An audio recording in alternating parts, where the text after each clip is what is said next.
യുവനടി വിൻസി അലോഷ്യസിന്റെ പരാതിക്ക് പിന്നാലെ ഷൈൻ ടോം ചാക്കോ ലഹരി ഉപയോഗിച്ചു എന്ന തരത്തിലുള്ള നിരവധി പരാതികളാണ് ഉയർന്നുകൊണ്ടിരിക്കുന്നത്.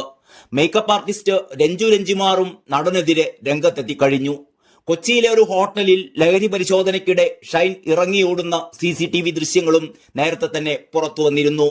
കൊച്ചിയിലെ സ്വകാര്യ ഹോട്ടലിൽ ഡാൻസ് ഓഫ് പരിശോധനയ്ക്കിടെയായിരുന്നു ആ സംഭവം. ഹോട്ടലിൽ ലഹരി ഉപയോഗിക്കുന്നുണ്ട് എന്ന വിവരത്തിന്റെ അടിസ്ഥാനത്തിലായിരുന്നു പോലീസ് സംഘം എത്തിയിരുന്നത്. അപ്പോഴാണ് അവരുടെ കണ്ണുവെട്ടിച്ച് ഷൈൻ 3-ാം നിലയിൽ നിന്നും ചാടി റിസപ്ഷൻ വഴി ഇറങ്ങി ഓടിയത്. ഇത്രയൊക്കെ പരാതികൾ ഉയർന്നിട്ടും എന്തുകൊണ്ടാണ് ഈ നടനെതിരെ നടപടി ഉണ്ടാകാത്തത് എന്ന ചോദ്യം ഉയർത്തുകയാണ് മുൻ VC-യും വിദ്യാഭ്യാസ വിചക്ഷണനും രാഷ്ട്രീയ നിരീക്ഷകനുമൊക്കെയായ ഡോക്ടർ KS രാധാകൃഷ്ണൻ. ഷൈൻ ടോം ചാക്കോയുടെ രക്ഷകൻ ഒരു മന്ത്രിയാണ് എന്നാണ് രാധാകൃഷ്ണൻ ഫേസ്ബുക്കിലൂടെ ആരോപിക്കുന്നത്. കുറിപ്പിന്റെ പൂർണ്ണരൂപം ഇങ്ങനെയാണ്: ആരാണ് ഷൈൻ ടോം ചാക്കോയുടെ രക്ഷകൻ? സംസ്ഥാന സർക്കാരിലെ ഉന്നതനായ ഒരു മന്ത്രിയാണ് ഷൈൻ ടോം ചാക്കോയുടെ രക്ഷാപുരുഷൻ എന്ന കാര്യം ഈ നാട്ടിൽ പാട്ടാണ്. മലയാള സിനിമയിലെ ഒരു സൂപ്പർ താരം ഈ ചാക്കോയുടെ സംരക്ഷകനാണെന്നും ആക്ഷേപമുണ്ട്.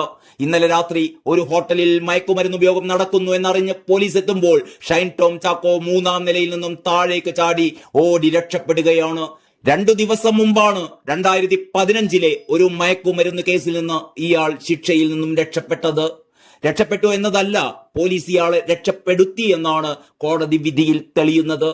കാരണം മയക്കുമരുന്ന് കേസ് അന്വേഷിക്കുമ്പോൾ പാലിക്കേണ്ട നടപടിക്രമങ്ങൾ പാലിക്കാതെയായിരുന്നു കേസ് രജിസ്റ്റർ ചെയ്തതും അന്വേഷിച്ചതും.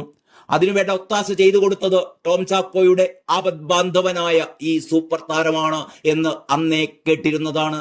കൊച്ചിയിലെ മയക്കുമരുന്ന് ഇടപാടിൽ മട്ടാഞ്ചേരി മാഫിയ എന്നറിയപ്പെടുന്ന സംഘത്തിന് പങ്കുണ്ട് എന്ന് അന്നേ പാട്ടായതാണ്. എന്നിട്ടും ഇവിടെ ഒന്നും നടന്നില്ല. സിനിമയിലെ സൂപ്പർ താരങ്ങളെയും സിനിമാ സംഘടനകളെയും ഭയക്കുന്ന സർക്കാരാണ് കേരളം ഭരിക്കുന്നത് എന്ന് തന്നെ കരുതേണ്ടിയിരിക്കുന്നു. സിനിമാ നിർമ്മാണത്തിൽ മയക്കുമരുന്ന് മാഫിയ ആളും അർത്ഥവും നൽകി പങ്കെടുക്കുന്നുണ്ട് എന്ന ആക്ഷേപവും കുറെ കാലമായി ഇവിടെ കേൾക്കുന്നുണ്ട്. അമ്മ, ഫെഫ്ക എന്നീ സിനിമാ പ്രവർത്തക സംഘടനകൾക്കും ഇക്കാര്യമൊക്കെ അറിയാവുന്നതാണ്. അവരാരും തന്നെ ഫലപ്രദമായ ഒരു നടപടിയും സ്വീകരിച്ചിട്ടില്ല എന്നതാണ് വസ്തുത. ഒരു ഭാഗത്ത് സർക്കാരും ബഹുജന സംഘടനകളും വൻ രീതിയിൽ മയക്കുമരുന്ന് വിപത്തിനെതിരെ പ്രചാരണവും നിവാരണ പ്രവർത്തനങ്ങളും ഒക്കെ നടത്തിക്കൊണ്ടിരിക്കെയാണ് നഗരമധ്യത്തിൽ സിനിമക്കാർ മയക്കുമരുന്ന് ഇടപാടുകൾ നടത്തിക്കൊണ്ടിരിക്കുന്നത്. അവരുടെ രക്ഷകരായി ഒരു മന്ത്രിയും രാഷ്ട്രീയ നേതൃത്വവും താരപ്രമുഖരും ഒക്കെ ഒത്തുചേരുന്നു എന്നത് ഭയജനകമാണ്. മാത്രമല്ല, കൊച്ചി നഗരത്തിലെ ചില അഭിഭാഷകരും പോലീസും ചേർന്ന് ഇക്കാര്യത്തിൽ ഒത്തുകളിക്കുന്നതായും ആരോപണമുണ്ട്. അധികാരത്തിന്റെ ഇടനാഴികളിൽ അടക്കിപ്പിടിച്ചല്ലാതെ തന്നെ ഇത് സംബന്ധമായ ഫലിത സംസാരങ്ങളും ഇവിടെ ഉയരുന്നുണ്ട്. മയക്കുമരുന്ന് സേവിച്ച് അഴിഞ്ഞാടാനും ഒപ്പം അഭിനയിക്കുന്ന പെൺകുട്ടിയെ പീഡിപ്പിച്ച് രസിക്കാനും മലയാള സിനിമാ നിർമ്മാതാവും സംവിധായകനും എന്തിനാണ് ഈ നടന് സംരക്ഷണം നൽകുന്നത്?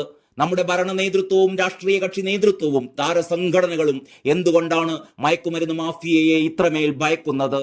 കള്ളക്കടത്തും കരിഞ്ചന്തയും കള്ളപ്പണവും ഹാജി മസ്താന്റെ കാലം മുതൽ തന്നെ സിനിമയുടെ ഭാഗമാണ്. ഇപ്പോൾ ഇതാ മയക്കുമരുന്നും തീവ്രവാദ സംഘടനകളും സിനിമയിൽ ഇടപെടുന്നു. മുഖ്യമന്ത്രി ഇക്കാര്യത്തിൽ സജീവ താല്പര്യം എടുക്കണം. അമ്മ സംഘടനയുടെ മുമ്പാകെ ഒരു നടി നൽകിയ സ്ത്രീ പീഡന പരാതി ഇവിടെയുണ്ട്.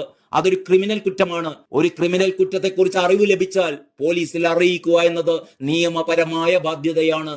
താരസംഘടന എന്തുകൊണ്ടാണ് ഇക്കാര്യം പോലീസിൽ ഇതുവരെയും അറിയിക്കാത്തത്?